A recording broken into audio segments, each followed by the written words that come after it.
और my dear student good morning. चलिए NEET का क्वेश्चन को सॉल्व करते हैं electric charges and field chapter से। देखिए पहला 2019 में पूछा गया क्वेश्चन है नीट 2019 में। पहला क्वेश्चन कह रहा है कि एक पॉइंट चार्ज ए है, दूसरा पॉइंट चार्ज बी है। पॉइंट ए चार्ज पर जो प्लस क्यू है और पॉइंट बी जो चार्ज है उस पर माइनस क्यू चार्ज है। दोनों के बीच एक का जो डिस्टेंस है एक सर्टेन डिस्टेंस है, दैट मींस कंसीडर कर सकते हैं आर। तब वो दोनों के बीच का फोर्स लगता है एफ, वो भी अट्रैक्टिव फोर्स लगता है क्योंकि पॉजिटिव और नेगेटिव है। तो इसमें क्या है, इसमें कह दिया क्या कि जो बॉडी ए का जो चार्ज है वो बॉडी बी पर 25% चला जाता है। तब बताइए दोनों के बीच में फोर्स पहले की तुलना में कितना लगेगा। तो सवाल देखिए, जब दो बॉडी पर चार्ज दिया हो, ठीक है, और वो दोनों के बीच का डिस्टेंस हो, तो कूलम्ब्स लॉ के अनुसार लगने वाला जो फोर्स होता है उसे आप लिख सकते हैं, क्या लिख सकते हैं, Q1 Q2 बटा आर स्क्वायर। लेकिन दोनों तो सेम मैग्नीट्यूड के हिसाब से तो क्या हो जाएगा, Q का whole square upon R square, और साथ में देंगे उसका कांस्टेंट कोलोवेन कांस्टेंट K। यानी अभी फिलहाल इतना फोर्स लग रहा है, ठीक है, अभी फिलहाल फोर्स इतना लगेगा।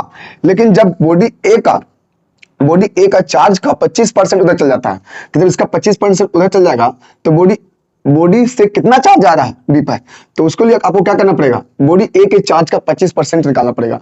तो यहाँ पर बॉडी ए पर चार्ज है Q, उसका 25% मैंने निकाला, ठीक है, 25 चको 100, यानी कि Q/4 इतना जो चार्ज है, Q/4 चार्ज वो इस बॉडी पर चला जाता है।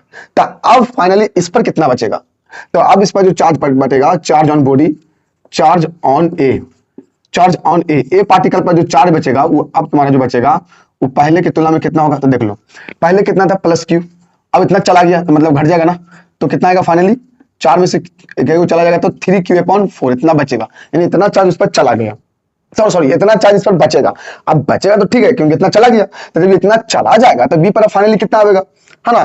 तो उसको देखते हैं, बी पर इसको Q1 मान लो, इसको Q2 मान लो। ए पर अब कितना, अब Q पर कितना चार्ज होगा, तो Q पर कितना चार्ज होगा, तो जा कितना रहा है Q पर, प्लस बी बॉडी जो है उस पर कितना चार्ज जा रहा है, Q/4 जा रहा है ना, तो उस पर जाएगा तो टोटल कितना हो जाएगा, तो पहले कितना माइनस Q, अब जा रहा इतना Q/4 तो प्लस हो जाएगा ना Q/4, तो फाइनली कितना आएगा माइनस में 3Q/4, और डिस्टेंस वही है कांस्टेंट। तो अब बताओ फोर्स कितना लगेगा, तो फोर्स बराबर आप लिखोगे, अब फाइनली फोर्स लिखोगे, मान लो 1 या डैश मान लो F डैश, तो F डैश जो फोर्स होगा वो क्या होगा, देखो तो कांस्टेंट K तो नहीं रहेगा। अब Q1 और Q2 कितना, Q1 और Q2 देखो 3Q/4 माइनस 3Q/4 है, तो कौन मैग्नीट्यूड के हिसाब से तो बराबर है, तो 3Q/4 के क्या लिखेंगे, होल स्क्वायर कर देंगे और अपॉन में क्या देंगे, आर स्क्वायर देंगे।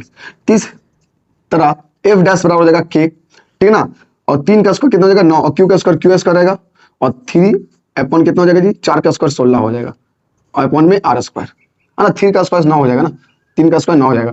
तो इस तरह से अगर देखा जाए तो पहले की तुलना में F डैश बराबर क्या हो जाएगा, ये वाला क्या है, पूरा का पूरा ये वाला, ये जो है वो F है पहल का फोर्स, तो पहल का फोर्स कितना हो जाएगा 9/16, आपका फाइनली ये रिजल्ट हो जाएगा।